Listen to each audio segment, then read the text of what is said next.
Let that get started. We get to hear from someone who's actually been in the trenches of big career transitions, not just talking about them. This is Johnny Taitano. Most people know him as JT. He's currently a sourcing recruiter for pilot and operations at Wheels Up. He spent almost 2 decades working across aviation, HR, systems, and hiring with companies like United, American, Delta, Envoy, and CAE. JT has been the guy behind the scenes during major airline mergers, system overhauls, and career pivots, making sure people get trained, scheduled, paid correctly. That's important, and supported through change. Now he helps pilots and professionals land their next roles and mentors people who are trying to figure out what's next. Um, he's here today to talk to us all, and he's a recruiter who actually understands complex careers and transitions. So please welcome JT. Good to have you here today. Awesome. Thank you. It's good to be here. Appreciate the Love time. the, love the background, by the way. Oh, I know I had to show up in a jet, right? So, JT, can you tell us about your role at Wheels Up and what you do? Okay, sure. I am the sourcing recruiter for Wheels Up. Um, Originally, my role started out solely as pilot hiring, but we quickly had to pivot when I came on board back in actually March of 2024. Um, we had literally a month after me getting hired on, had paused our pilot hiring for the Wheels Up line of business. Um, in kind of in tandem, when I was hired to Wheels Up, we also operated a subsidiary under Wheels Up. So my team for Wheels Up facing, we are the pilot hiring team for Wheels Up. But we also had a supplemental line of business called Hire Up, which we had recently sunsetted. But that was in existence for I want to say probably about 4 years, since about a little over 4 years. Basically, it kind of all evolved from the pilot hiring side, and to the point where we were just spitting out great pilots that we started having a lot of our vendors reach out to us, clients, and asking, "Hey, can we help find them pilots?" So Higher Up kind of emerged from there, and we became in a sense, a sourcing firm for Part 91, 135 operations. So multiple clients that we supported. And then from there, that quickly evolved because then instead of pilots, it became, oh, hey, we are looking for a DOM. We're looking for some leadership. We're looking for dispatchers, support roles. So our team kind of stepped into that capacity. And in a sense, my role was kind of doubled, not only um, when pilot hiring pauses, even across all the different airlines right now, that doesn't mean that you just stop showing up. The brand still has to be built, and you still have to conduct outreach because you want to keep people engaged, especially within the industry. So while we were on a pilot hiring freeze, the company had made the decision to sunset the higher up line of business, which then kind of redirected me and my team over to the operations side for Wheels Up. So now I'm the sourcing recruiter for everything operational facing for Wheels Up, whether it be dispatch, maintenance control, any type of member operations roles that supports the overarching operations for Wheels Up.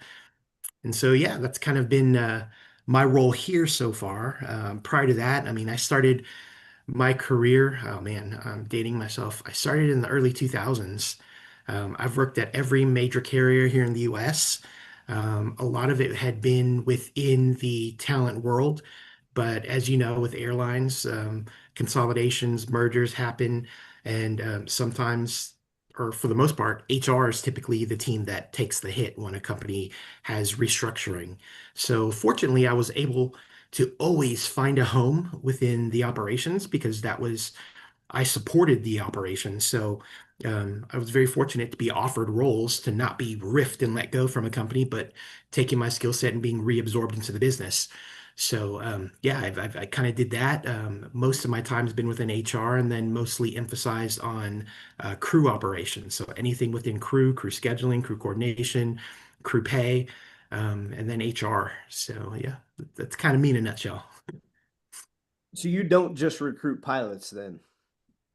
Don't just recruit pilots. That's correct. Okay. And what's the culture like at Wheels Up?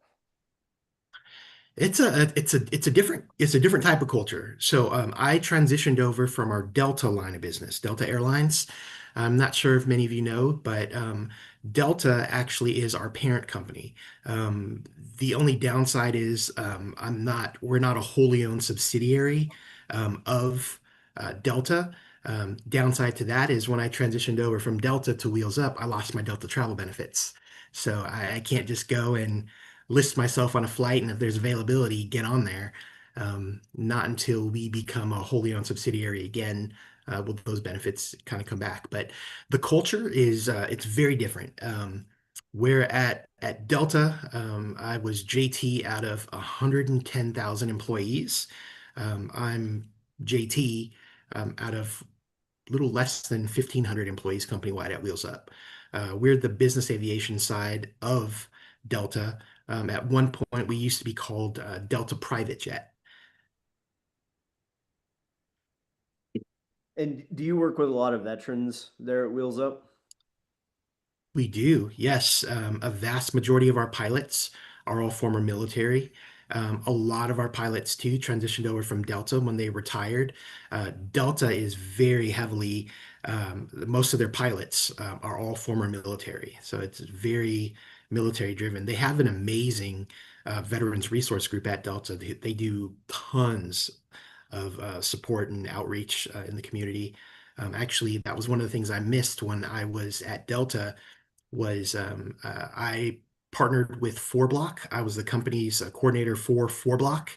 And 4Block was like a nonprofit organization that kind of helped pilots that were transitioning. And we had multiple folks within hiring and TA throughout the organization that would show up from multiple areas of the company, whether it be HR, marketing. I was flight training and standards. That's where I was. And yeah, I'm glad to have engaged with you guys here. So, as a recruiter, what instantly makes someone stand out to you? There's a lot of factors, to be completely honest. And honestly, it depends on the recruiter. One thing that I see a lot of people kind of beat themselves up about is, hey, I'm not getting the recruiter's attention. I'm not getting any leads. It's not you. I mean, it very a small percentage can be you if you don't have any interview prep or you don't have any type of structure or guidance. Nine times out of ten, it's the recruiter, and it's uh, don't mean to come off negatively by saying this, but sometimes you have a lot of recruiters that aren't there for the right reasons, whether it be folks that are really I could say that I really truly enjoy helping finding the right individuals that will transform the organization. I love doing that. I mean, not just I'm a recruiter by choice, by trait, but I'm also a career coach and an executive coach. So that helps me help a candidate even more so than what I would say one of my colleagues can, because they come in, hey, you're not qualified, or we're not going to move forward with you, and that's kind of it. You're back to that cycle if you apply to something else. Whereas I can offer guidance if it's asked for. I mean, it's not my job at Wheels Up, but being that I'm a career coach, I can kind of help coach you prior to getting that interview with the recruiter, and then also being able to help somebody after the interview. Say the hiring leader chose not to go with you. I'm able to help individuals just kind of navigate, hey, how did that go? I mean, what do you think we can do next time around? And I always like to keep engaged. A lot of recruiters, you have contact and that's it. Then you're back to square one again. I like to keep those lines of communication open, because if I've had a conversation with you, we've had a phone screen, I already kind of got to know you, I already have an understanding of your background. When roles come open, I will reach out to you because I definitely want to touch base with people who I know I've already talked to, because not only does it help the candidate have more options, because I can easily submit you to another hiring leader.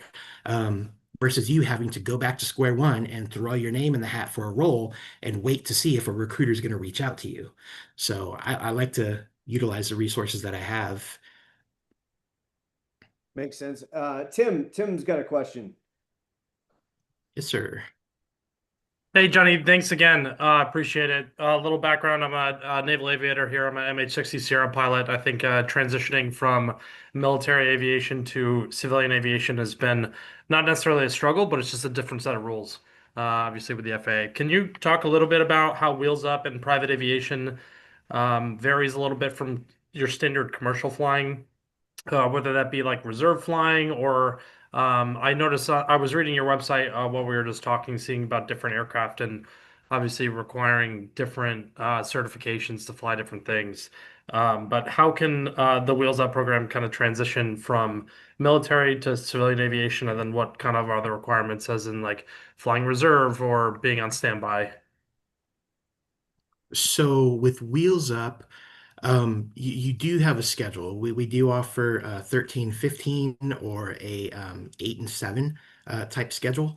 All of our pilots at Wheels Up are home based, meaning that you don't have to relocate.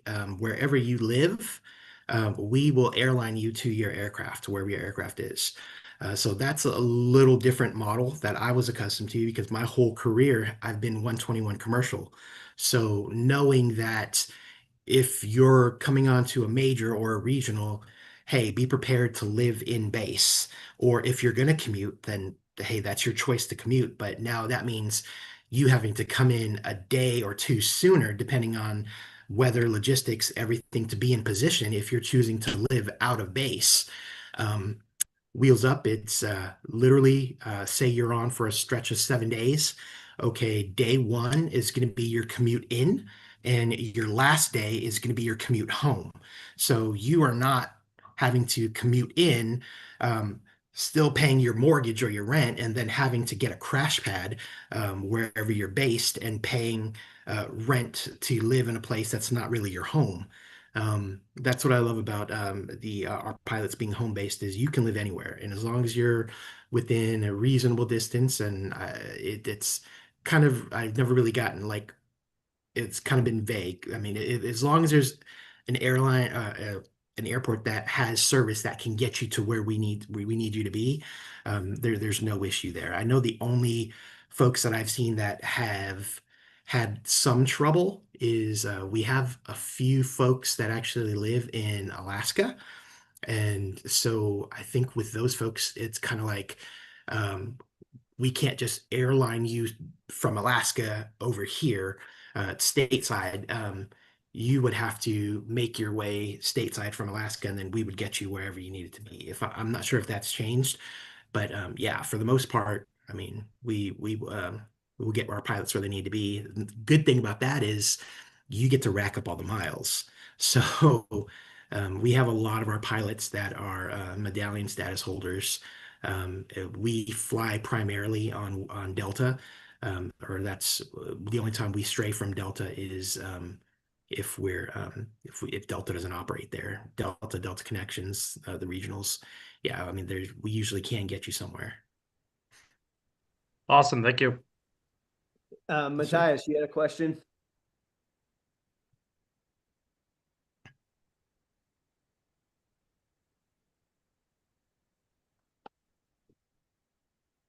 All right. Well, we'll come back to you, Matthias. JT, I asked you what instantly makes a candidate stand out, but are there Oh, I'm any? sorry.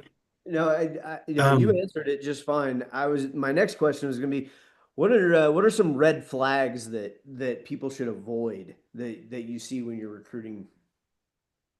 mm, okay. Again, this is it's solely for the most part it's mostly I would say recruiter's preference. Every recruiter has their own way of doing things. But if I could say, hey, red flags, that would be one thing that would kind of discourage me on wanting to work with the candidate. I understand tenacity. I understand reaching out and trying to put yourself out there, but there are ways to do that without kind of like not saying stalking your recruiter, but just being a little much. Sometimes I've had recruiters, or not recruiters, but candidates actually track me down. I don't know how one of them actually got my personal home phone, my personal cell phone number. They were reaching out to me. They started texting me, and I was like, "Oh man, that's kind of inappropriate." Um, there's kind of things like that. Oftentimes, recruiters can be so bogged down with candidates. Like for me, I'm very, very uh, LinkedIn. Centric. I'm on LinkedIn all the time, but what a lot of people don't realize is all of my content, I typically schedule my content out. I get people who will direct message me on LinkedIn. I love to be as active as I can on there, but I'll be completely honest with you. I get hundreds of messages from mostly pilots from across the US and outside of the US, Canada and the UK. So I'm getting constantly bombarded. Every time I try to respond to somebody, new messages come down. You could message me now on LinkedIn, and we may get off this call, and I may have five other messages that are there. It is very hard for me to keep up with my LinkedIn messages. But if you've ever had that kind of situation, you think your recruiter is actually like just not responding to you. It's not the case. It's truly the some people who are very have a big following on LinkedIn, they get bombarded. And where I was going with this is that I've had candidates that were trying to reach out to me, whether they message me on LinkedIn, and then they go to one of my posts on LinkedIn and they'll tag me in that post and say, "Hey, I've been trying to reach you. You haven't messaged me back." I'm like, wow, there's another way to kind of handle things because you see that you never know who's watching. The leaders that I support within Wheels Up are watching that, so they're on LinkedIn as well. So you never know who's watching. There could be my colleagues that are following me and saying, "Wow, like this candidate's a little pushy." I think I'm gonna just notate in here that just do your due diligence. So I mean, everyone's different. Everyone has their ways. I would say just approach people just I would like to approach someone to approach me very casual, but not so overbearing. Um, Things that make me stick out are people who do kind of advocate for themselves, because the one thing I will say is not everybody advocates for themselves. You have people who understand that, hey, um, some people just do it differently. It's hard to explain unless you've actually lived the recruiter life and just how just people have different personalities, and you have to be very people oriented to be a recruiter. Well, thank Yes, you. sir. Matai, you ready for your question now? Yes, sir. Hey, Johnny, how you doing today? Doing great. How are you? I'm doing well. Thank you for asking. I just have a few questions. My first question is, are you specifically like a pilot like company, or y'all recruit like aircraft technicians also? We do recruit aircraft technicians. One thing that we are actually working on right now is we're trying to um, establish the skill bridge for military maintainers. The one thing that has been hard within private aviation, more so at Wheels Up, a lot of it is due to leaders' preferences, and a lot of um, our mechanics that are maintainers that want to apply. You have guys that'll come straight out of A&P school and they'll throw their name in the hat. But I already know what my leaders look for. And when they look at someone's resume and they say, hey, it's great, they have service experience, or hey, they've had wide body Boeing Airbus experience. But someone coming straight out, unless you worked on corporate jets in the military, that's what our leaders are looking for. They're looking for folks with that relevant experience right now. There's no way I'm going to be able to find somebody who's going to have that relevant experience, having experience nose to tail of corporate jets within our fleet.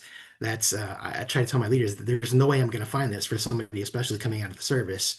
And so a lot of it too is having to constantly, me as a recruiter, is having to guide a leader to kind of have them see why we should go with somebody, because it's always, hey, they don't meet this, they don't meet this, they don't meet this. So it's just all about how you deliver things to a leader, because in a sense, I kind of have to make it the leader's idea so that then they'll turn around and tell me, oh yeah, you know what? Yeah, I think we should go ahead and do this. So it's just kind of how I kind of drop things to these leaders to kind of make them see what they could be missing. So pretty much me, I'm a helicopter mechanic with like 8 years, but like I get my air from a power plant, but I'm like at a disadvantage because I work on helicopters instead. Is that kind of like the gist of that?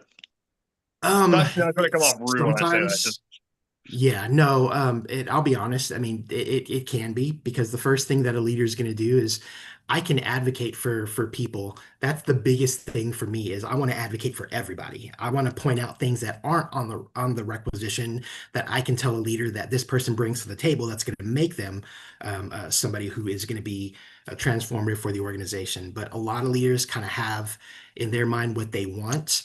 And a lot of them will just look straight at the resume. And if it's not on the resume, you might get passed up.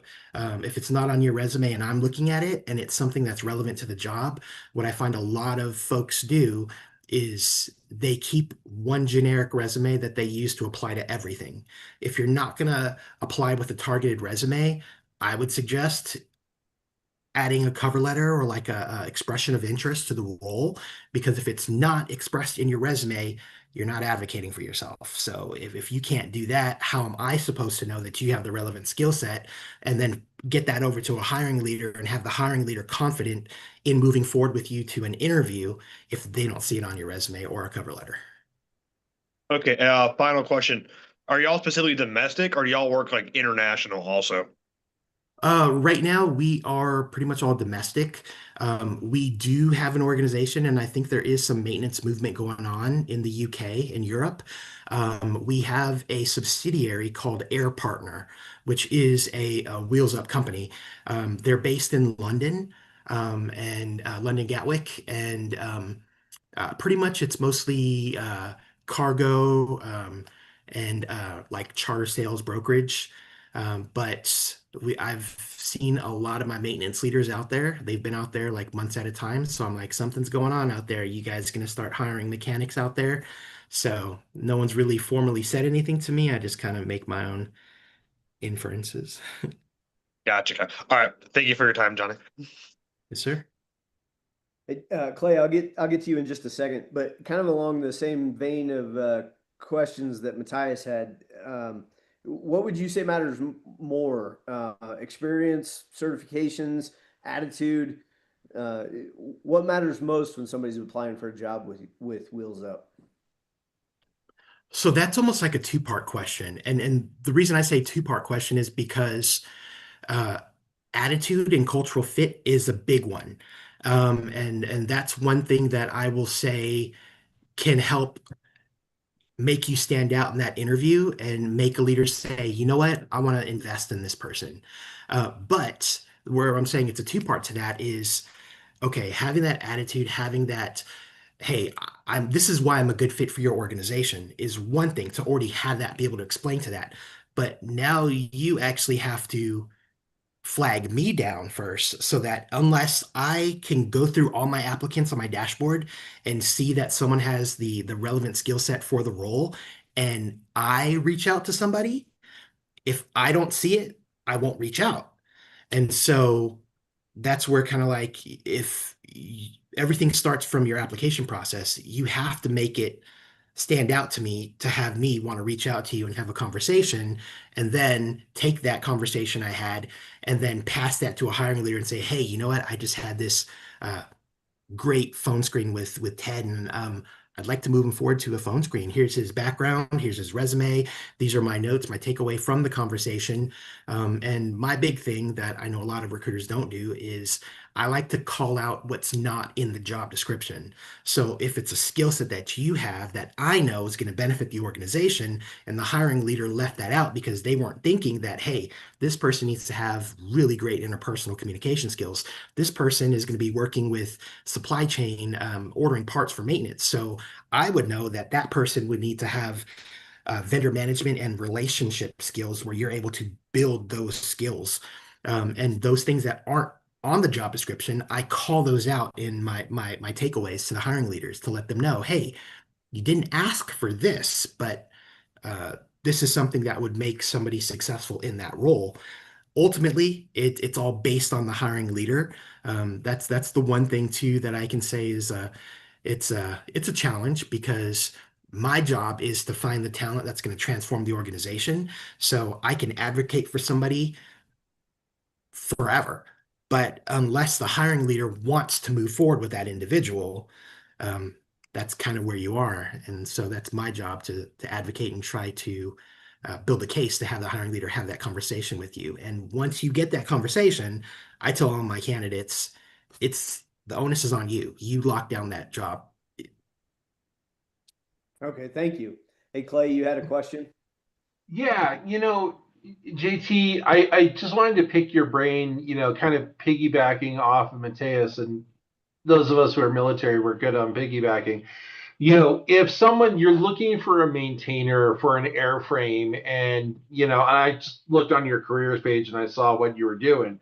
Do you recommend them going to like Gulfstream or Bombardier, get that experience, and then maybe apply? Or would you really try to sit there and say, here's somebody who has the experience, we can do an OJT so they can get that certification to grow, just because that is like getting in with those organizations, I know can be a challenge, particularly with Yep. Gulfstream, because you got to relocate down to Georgia to get certified. Yep. Yeah, no, that is one thing. It's like, how do I get the relevant work experience if I don't have the experience and nobody's willing to give me an opportunity to get that experience through them? It's yeah, I would say already knowing that what some of my leaders look for and already knowing what knockout criteria is that they're going to say, hey, no, I'm sorry. We don't have all the time in the world to sit and train because I'll be honest with you, for our maintainers, for example, it's a lot of on the go. They're AOG, so they're looking for folks that have relevant mobile AOG experience, nose to tail of ideally every aircraft in our fleet. That's not going to happen, but that's what the leaders want. And so if you don't have exactly what they want, the folks that have been successful for the ones that I have presented to leadership have been the ones that, okay, hey, I worked at FlexJet. I was a mechanic at FlexJet. I was at Gulfstream. I worked at Embraer. It just anything that is corporate jet related. Um, at least I can say that you do have the relevant corporate jet experience, but it's not necessarily in our fleet, but it is corporate jet experience. And you have to be able to, I don't know, it's all about how you deliver too when you're talking to a leader. If you have a leader that's on the fence, it's all about presentation. So it's one thing for your recruiter to do it, but when you lock down that time with the leader, you need to explain to them, hey, this is what you're going to get out of me. I'm a quick learn, I'm a quick study. I don't need much hand holding because that's what a lot of our leaders want. They want the ideal person to just jump in there and just run with the job. And I mean, especially on the operational side, a lot of it we know is on the job experience. But how are you going to get that on the job experience if no one's willing to take a chance on you? That kind of piggybacks onto the original question I was going to formulate to, because I I've always wanted to break into the aviation world. I am not a driver. I am not a maintainer. I was a special operations guy, and now I've been in the learning and development, enablement, and business analytics world. You know, for someone who wants to break in with you, I'm just thinking it from a learning and development perspective to solve that problem. Would there maybe be an avenue to develop a program internally to where you could maybe develop them in a pipeline and then get them over there just to sit there and open up the market? Because you have 20 people here on this call right now that are maintainers that could pick it up Mhm. very quickly to sit there and say, hey, we could build a program internally, and oh, by the way, we can develop them, and then they're locked in for life, per se. Have you ever had that, maybe that thought process with them as well? Yes, and that's one thing that's actually in the works right now. It's just we're trying to build that. Where we are now is the requisition has already been built, but I know my manager Aisha, who is the representative who has to submit everything to the DoD, I believe she's already gotten, I guess, some of the paperwork over.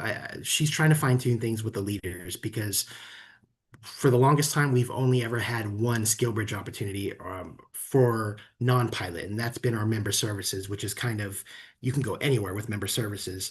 And then we had our pilot skill bridge opportunities.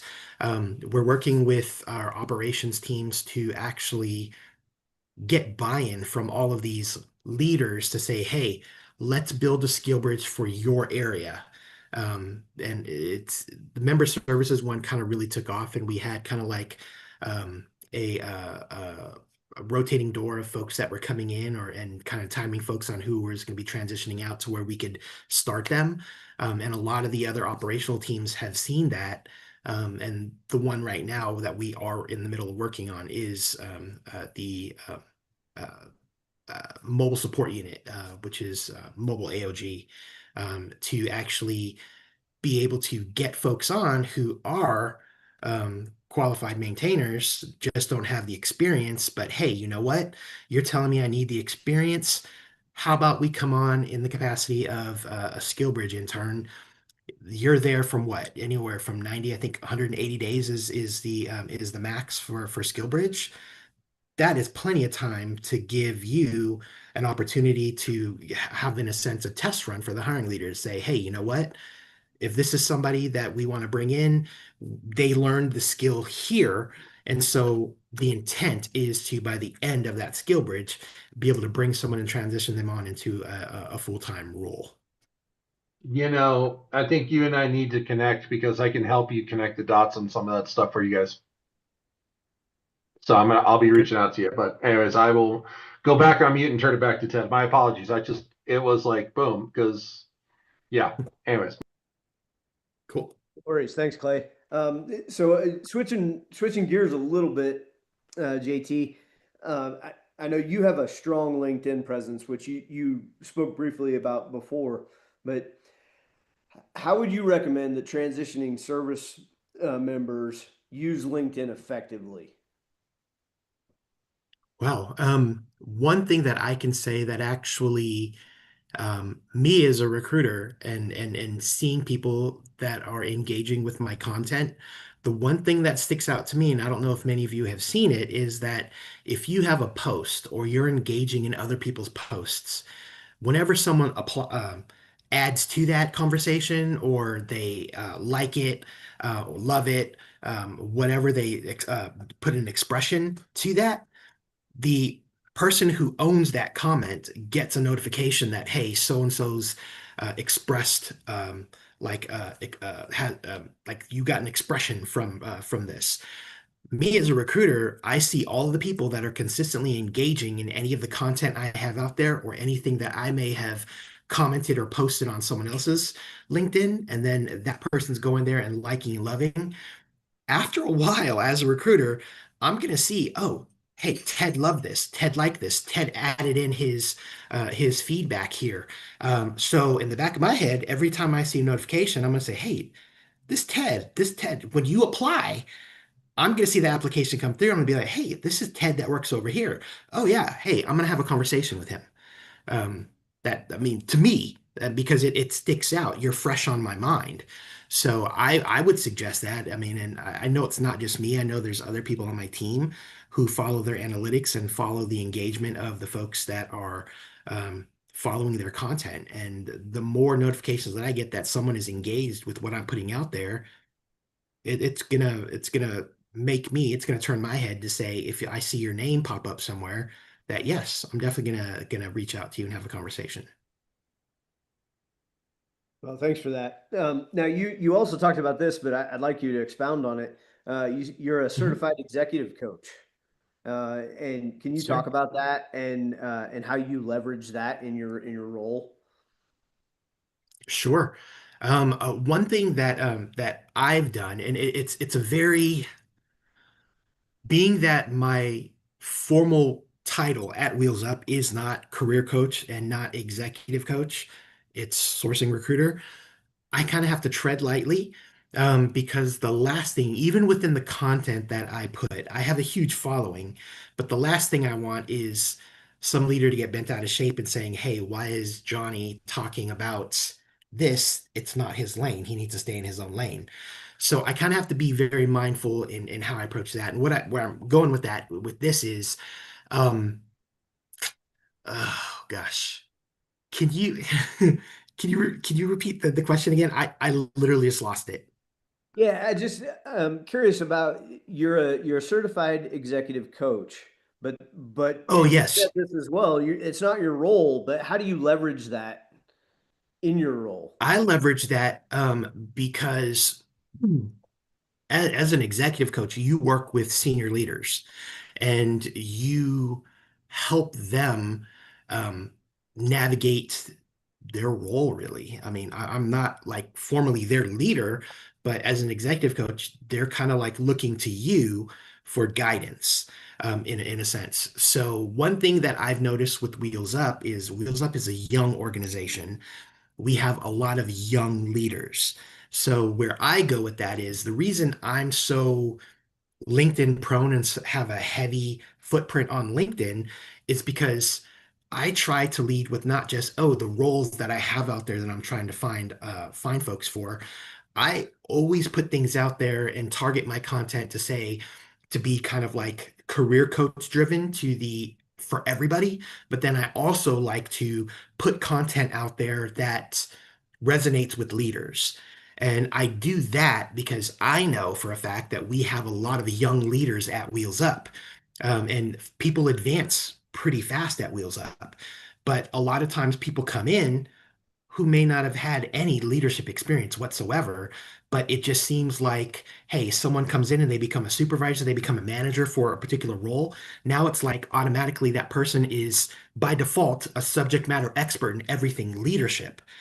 And that's not the case because those those individuals I find are the ones that their employees may be reaching out to me because they don't feel that their leader understands where they're coming from. And it's not like it's not really the leader's fault because the leader really didn't have any formal training in a sense. A lot of it was on the job training.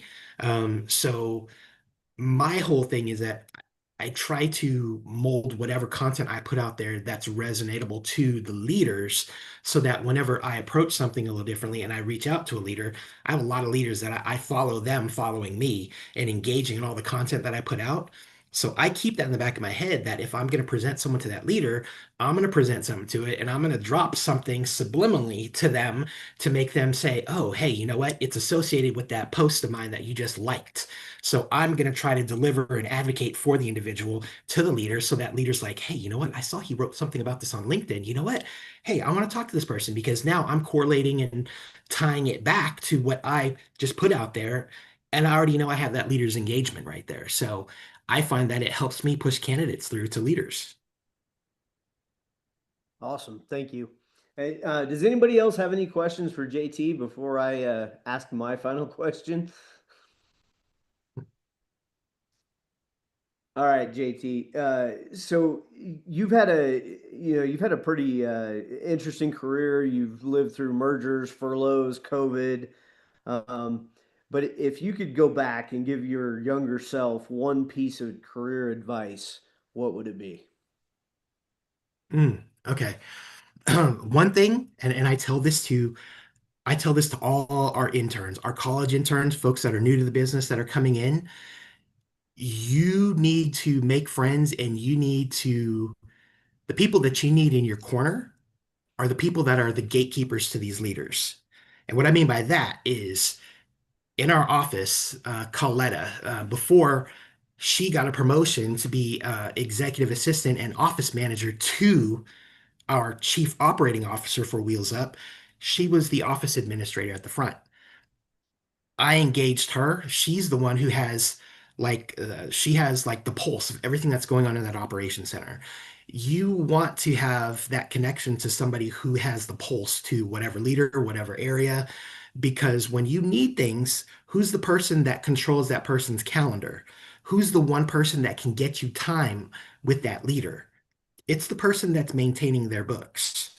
So I would always say, hey, it doesn't hurt to go to Starbucks and get a coffee. You ask them, hey, what kind of coffee you like? Hey, you know what? Show up with that coffee there.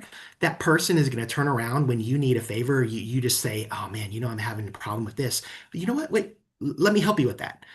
Those are the people that you need in your corner, because if it's not those people, then who? A lot of times you have a lot of these mid-level leaders that report to those senior level leaders. Who do you think that senior level leader is going to listen to first? The leaders that kind of report to them, or the person that's actually controlling their life, controlling, hey, my wife just called. Hey, I got to do this. Hey, don't forget to get your wife or your husband an anniversary gift or something. I mean, these little things, those are the people that have the trust of these leaders, that literally you can get their ear through these individuals. That is awesome advice, JT. Uh, and real quick, does anybody else have any questions for JT? Hey, I really appreciate your time today and all the advice that you've given. And if you have any closing thoughts, love to hear them. But appreciate your time today. Oh, yes, no, for sure, for sure. Don't really have anything closing, but I mean, if you guys haven't connected with me on LinkedIn, please connect with me on LinkedIn, and I welcome an opportunity. Anybody who reaches out to me and would like to have some time, I will definitely send you a link to my calendar so we can um, get some time, and I can just get an understanding of you and what you're looking for, and just try to keep you in my back pocket for something. Awesome. Thanks so much, JT.